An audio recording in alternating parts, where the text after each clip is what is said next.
சின்ன வயசில் பேசவே மாட்டாராம், அவ்வளோ அமைதியாக இருப்பாராம், பயந்த சுபாவமாக இருப்பாராம். ஆனால் அவர் பேச ஆரம்பித்தா, கலாய்க்க ஆரம்பித்தா எவ்வளோ பெரிய ஆள் கூட விழுந்து விழுந்து சிரிப்பாங்க.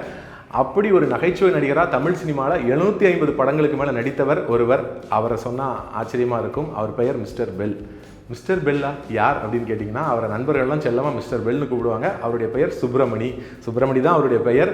உடுமலைப்பேட்டை பக்கத்தில் வெள்ளக்கொண்டபுரங்கிற ஊரில் பிறந்தவர். ஆனால் அவருடைய கவுண்டர் டயலாக்ஸ் காரணமாக கவுண்டமணி அப்படின்னு அழைக்கப்பட்டார். அவர் அதுக்கு முன்னாடியே பார்த்திங்கன்னா சின்ன வயசில் அவங்களுடைய அக்கா தான் அவங்கள கூப்பிட்டு சென்னையில் பாய்ஸ் நாடக கம்பெனியில் சேர்த்து விட்டுருக்காங்க. எம்ஜிஆர் முதல் பெரிய நடிகர்கள்லாம் நடித்த அந்த பாய்ஸ் நாடக கம்பெனியில் சேர்ந்துருக்காரு.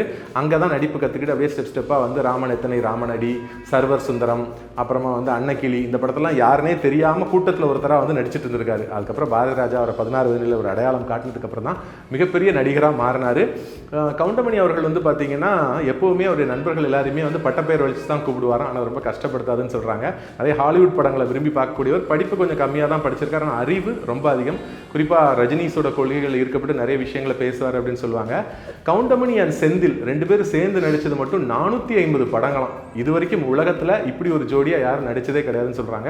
ஸோ அவ்வளவு படங்கள் அவங்க 2 பேரும் சேர்ந்து நடிச்சிருக்காங்க. அது மட்டும் இல்லாமல் கவுண்டமணி மட்டும் 750 படங்கள் நடிச்சிருக்காராம். அதில் 12 படங்கள் கதாநாயகனாகவும் நடிச்சிருக்கதா சொல்கிறாங்க. அவருடைய மனைவி சாந்தி அவங்கள காதலிச்சு தான் திருமணம் பண்ணியிருக்காரு.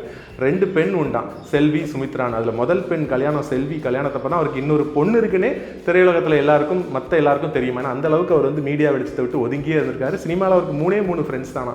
யார் அப்படின்னு சொல்லி கேட்டிங்கன்னா, சத்யராஜ் அவர்கள், அர்ஜுன் அவர்கள், கார்த்திக் அவர்கள். அவங்க 3 பேர் தான் ரொம்ப க்ளோஸாக இருப்பாராம். ஸோ கவுண்டமணி அவர்கள் இன்றைக்கும் பார்த்திங்கன்னா ரசிகர்கள் மனத்தில் நீங்கா இடம் பிடிச்சிருக்காரு. அதுக்கு காரணம் அவருடைய அந்த காமெடி சென்ஸ்.